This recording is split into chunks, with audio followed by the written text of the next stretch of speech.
समझना है मर्म। एक तरुण तपस्वी ने छेड़ा, एक तरुण तपस्वी ने छेड़ा अभियान अहिंसा का। जनव्यापी हो जगव्यापी हो आह्वान अहिंसा का।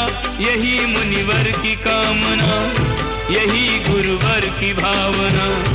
अहिंसा महाकुंभ से धर्म की हो प्रभावना। यही मुनिवर की कामना, यही गुरुवर की भावना। अहिंसा महाकुंभ से धर्म की हो प्रभावना। जागरण तो जरूरी है,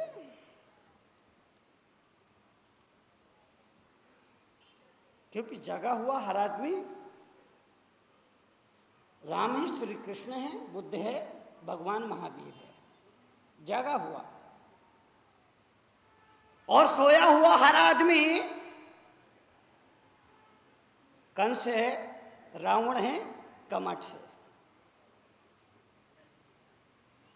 जागरण ही जीवन है। महावीर ने दुनिया के लिए जो संदेश कहा, उस संदेश में ये भी संदेश है, जागरण ही जीवन है और बेहोशी ही मृत्यु है। जागरण से बड़ा कोई जीवन नहीं हो सकता। जागो, भीतर से जागना होगा, वो जागना है। सुबह आप बिस्तर छोड़ देते, वो जागना नहीं। भीतर की आंख का खुलना, ये जागना है। केवल बाहर की आंख खुलना ही पर्याप्त नहीं है।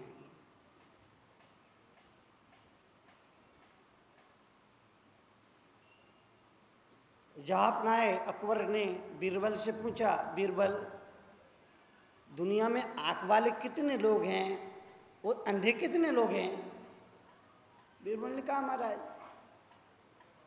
आंख वाले तो बहुत थोड़े से लोग हैं, अंधे ही ज्यादा हैं। अरे कमाल करते हो, है तुम्हारी बुद्धि की सारी दुनिया में सराहना होती है, और आज एक छोटे सा प्रश्न मैंने पूछा, उसके जवाब में आपने कहा कि दुनिया में आंख वाले बहुत थोड़े से लोग हैं और सारे लोग अंधे ही अंधे हैं। कमाल कर दिया। क्या इस सभा में तुमको सब अंधे लोग दिखते हैं क्या?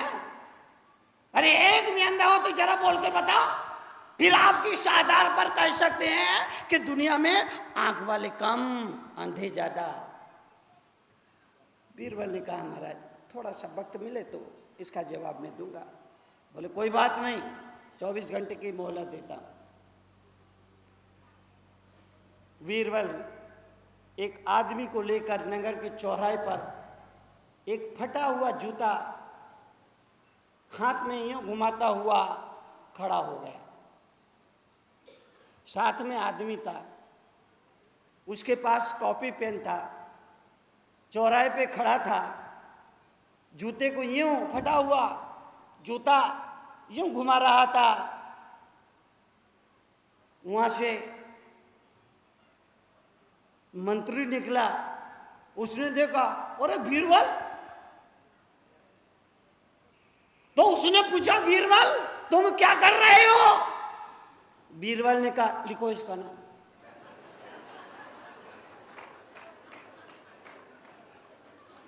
जूता घुमाना जारी रहा। राज्य का कोषाध्यक्ष निकला, उसने कहा, बीरबल जैसा आदमी है जिसकी बुद्धि की शक्ति बोलती है, और आज इसको पता नहीं क्या हो गया।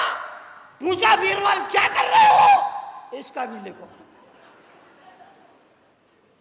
सारे शहर में चर्चा हो गई, बीरबल पागल हो गया, आज ऐसी हरकतें कर रहा है, फटे पुराने कपड़े, हाथ में जूता, चौराहे पर खड़ा, जूता घुमा रहा है, पता नहीं क्या हो गया, पागल हो गया, पागल।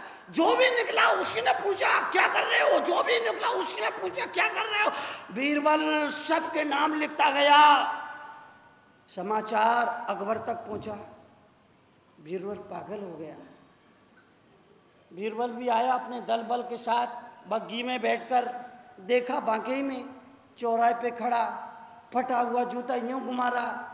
तो अकबर ने कहा, अरे कमाल करते हो बीरबल, तुमको आखिर क्या हुआ, देखो इसका। बीरबल ने कहा, चलो भाई आज का काम खत्म। अगले दिन सभा में पहुंचा, लिस्ट दे दी आंख वालों की और अंधों की। उस अंधों की लिस्ट में सबसे पहले अकबर का नाम। अकबर ने कहा, कमाल कर दिया, ये झूठी लिस्ट है तुम्हारी। बोले नहीं महाराज, एकदम सही लिस्ट है। बोले अंधों की सूची में मेरा नाम सबसे ऊपर है। तो बीरबल ने कहा, जरूर आप अंधे होंगे। बोले मतलब? बोले कल जब मैं चौराहे पे खड़ा था, जूता घुमा रहा था, आपने पूछा बीरबल क्या कर रहा है, तो तुमको दिख नहीं रहा था कि मैं जूता घुमा रहा। क्या दिखाई सूझ नहीं रहा था? क्या दिख नहीं रहा था? और नहीं सूझ रहा था तभी तो तुमने पूछा कि क्या। गुजारिश सिर्फ इतनी है, बाहर की आंख से बहुत ज्यादा ताल्लुकात नहीं होता। अध्यात्म की भाषा में बाहर की आंख का खुलना बंद होना बहुत ज्यादा मायने नहीं रखता है। भीतर की आंख खुलनी चाहिए, ये की आंख खुलनी चाहिए, सम्यक ज्ञान की आंख खुलनी चाहिए, विवेक की आंख खुलनी चाहिए। बिनु सत्संग विवेक न होए।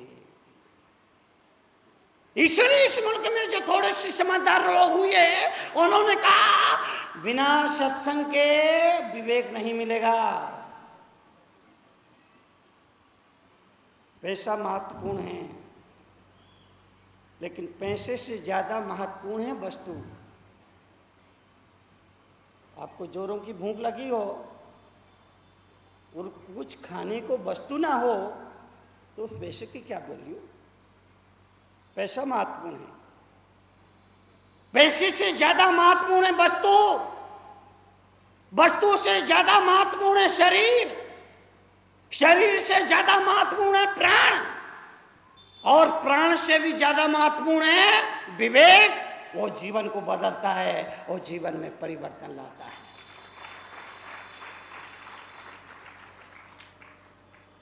बुद्धि कुबुद्धि हो सकती है, लेकिन विवेक कुविवेक नहीं होता। बुद्धि के भेद है, वो कुबुद्धि भी होगी, सुबुद्धि भी होगी, लेकिन विवेक में कोई भेद नहीं। विवेक विवेक होता है, कुविवेक या सुविवेक ऐसा नहीं होता है। विवेक अपने आप में पर्याप्त है, उसे किसी विशेषण की जरूरत नहीं है, उसे किसी विशेषण की जरूरत नहीं है। और मुझे लगता है ये जितने विशेषण हैं ये हमने अपनी तरफ से लगाए। कितने विशेषण लगा दिए, कितने विशेषण लगा दिए। हर धर्म और मजहब में आप जाइए और देखिए, विशेषण लगते जाते हैं। जैन होना अपने आप में पर्याप्त है, मनुष्य होना अपने आप में पर्याप्त है। व्यक्ति ने सपना देखा कि वो अकेला है, और सपने में ये भी देखा कि ईश्वर भी अकेला है। तो उसने ईश्वर से पूछा, प्रभु मैं अकेला हूं, ये बात तो समझ में आती है, पर आप अकेले?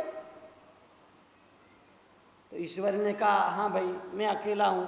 और ये आपने सारी दुनिया बनाई, सारी दुनिया आपके पीछे है, सारी दुनिया आपके साथ चलती है, फिर आप अकेले कैसे? ईश्वर ने कहा, मेरे साथ कौन है? कोई हिंदू के साथ है, कोई मुसलमान के साथ है, कोई जैन के साथ है, कोई बौद्ध के साथ है, कोई ईसाई के साथ है। मेरे साथ कौन है? मैं तो अकेला हूं। मेरे साथ कौन है? दुनिया में रहने वाले 6 लोग कोई हिंदू के साथ है, कुछ मुसलमान के साथ है, कुछ लोग ईसाई के साथ है, कुछ लोग बौद्ध के साथ है, सिख के साथ है, लेकिन मेरे साथ कौन है? ये विशेषण हमने लगाए।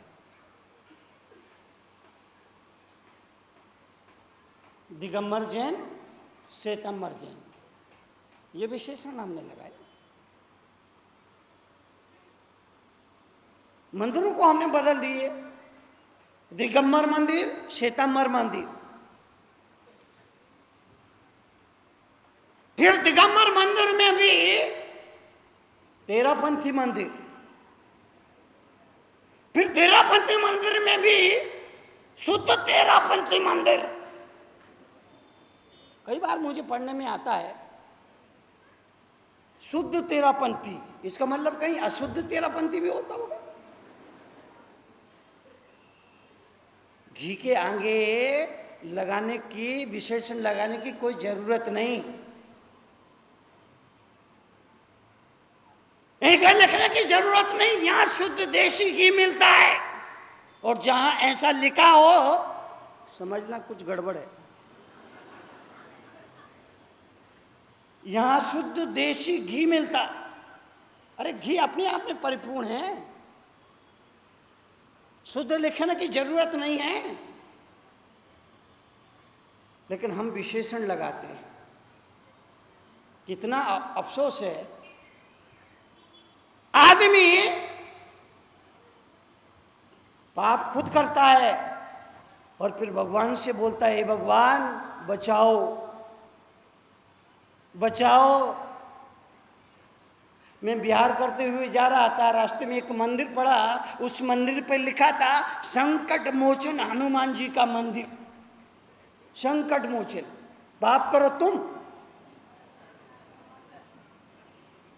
और संकट मोचन हनुमान जी।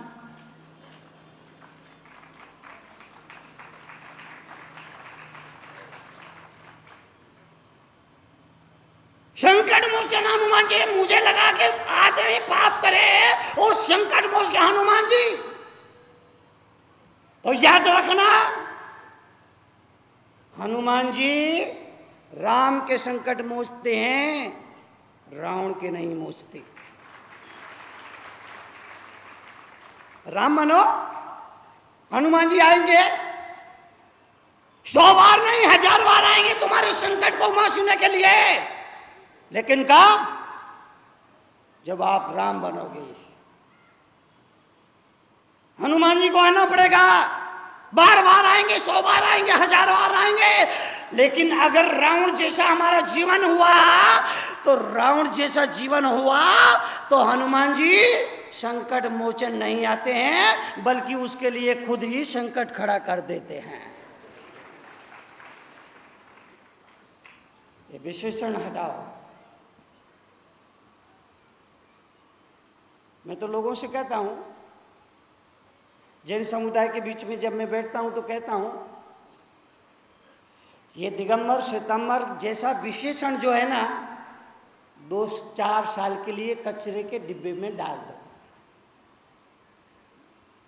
दिगंबर श्वेतांबर जैसे जो विशेषण है, 2-4 साल के लिए कचरे के डिब्बे में डाल दीजिए। इन विशेषण को कचरे के डिब्बे में डाल करके सिर्फ जैन होने का विशेषण किया जाए तो जीवन सार्थक हो जाएगा।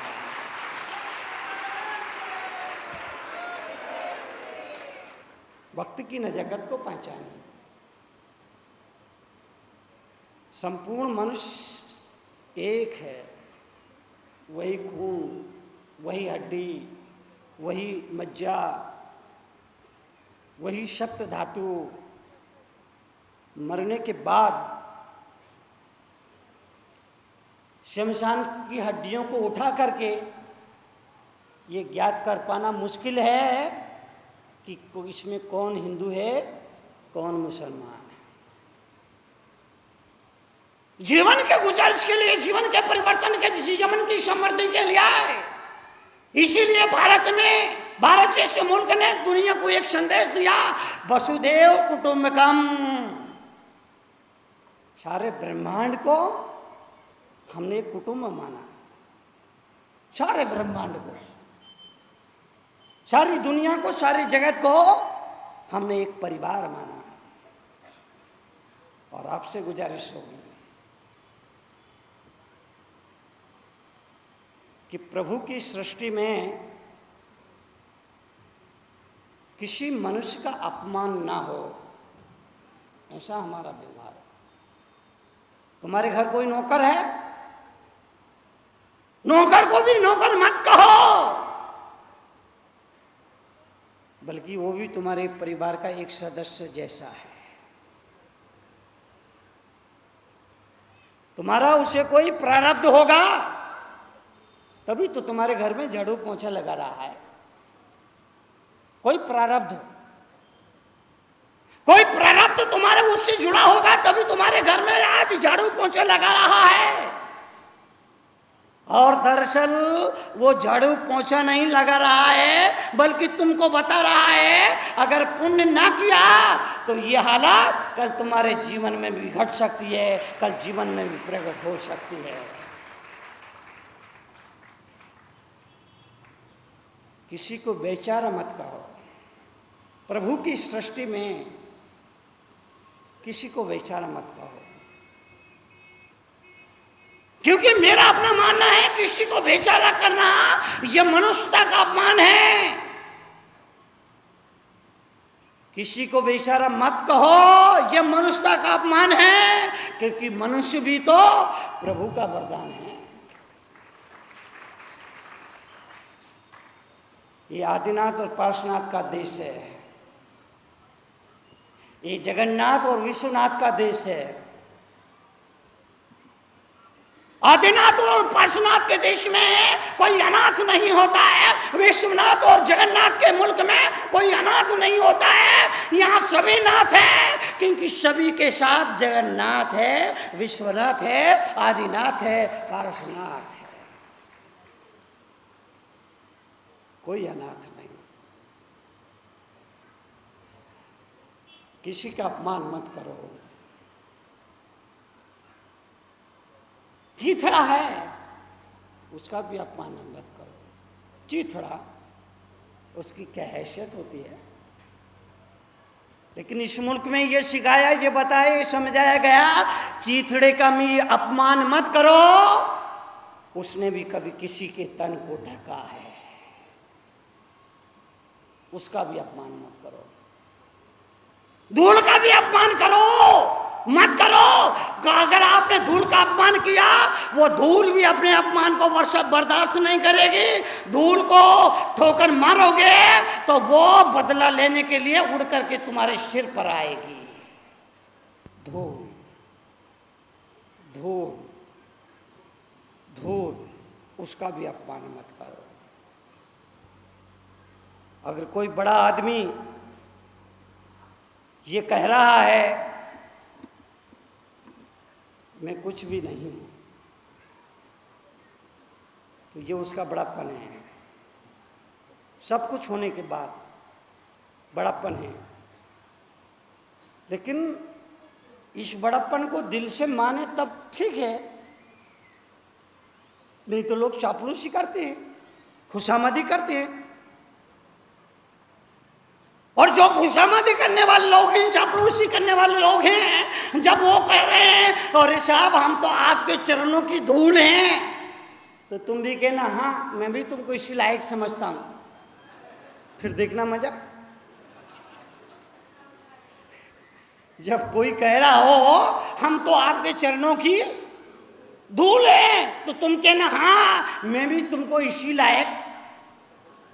फिर दरअसल वो कह रहा है हम आपके चरणों की धूल है, इसका मतलब आप तारीफ करो। नहीं नहीं, आप इतने महान, इतने बड़े, ऐसा कैसे हो सकता है, ऐसी वो अपेक्षा रखता है। किसी का भी अपमान मत करो।